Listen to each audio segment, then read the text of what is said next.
So now, there are a lot of Web 2.0 consultants who make a lot of money. In fact, they make their livings on this kind of stuff. I'm going to try to save you all the time and all the money and go through it in the next 3 minutes, so bear with me. I started a website back in 2005 with a few friends of mine called reddit.com.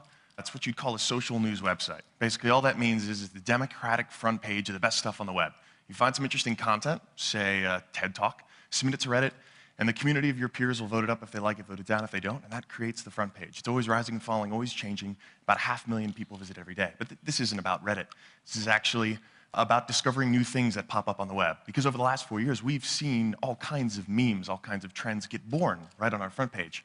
But this isn't even about Reddit itself. It's actually about humpback whales. Well, okay, technically it's actually about Greenpeace, which is an environmental organization that wanted to stop the Japanese government on their whaling campaign.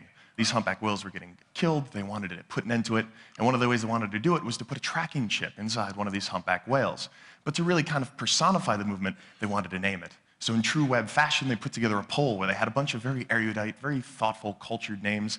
I believe this is a Farsi word for immortal. I think this means divine power of the ocean in a Polynesian language. And then there was this, Mr. Splashy Pants. And this was a special name. Mr. Pants, or Splashy to his friends, was very popular on the internet. In fact, someone on Reddit thought, oh, what a great thing, we should all vote this up. And you know, Redditors responded and all agreed. So the voting started, and we actually got behind it ourselves. We changed our logo for the day from the alien to a Splashy to sort of help the cause. And it wasn't long before other sites like Fark and Boing Boing and the rest of the internet started saying, yes, we love Splashy Pants. So it went from about 5%, which was when this meme started, to 70%. At the end of voting, which is pretty impressive, right? We won. Mr. Splashy Pants was chosen.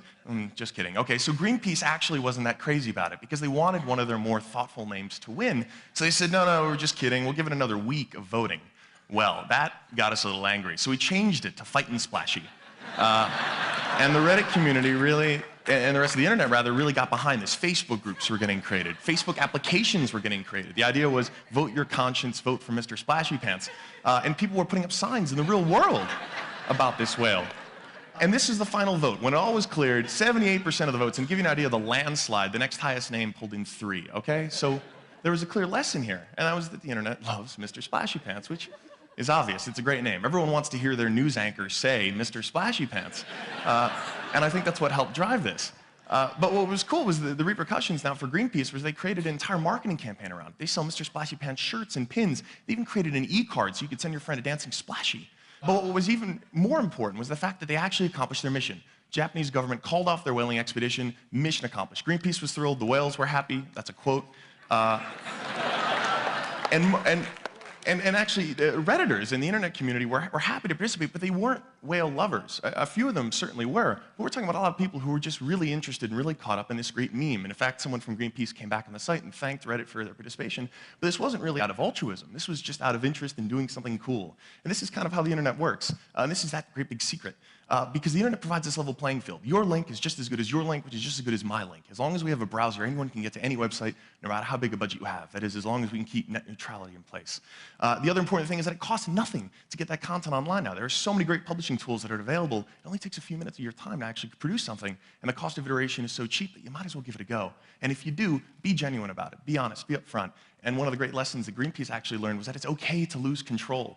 It's okay to take yourself a little less seriously, given that even though it's a very serious cause, you could ultimately achieve your final goal. And that's the final message that I want to share with all of you, is that you can do well online, but no longer is the message going to be coming from just the top down. If you want to succeed, you've got to be okay to just lose control. Thank you.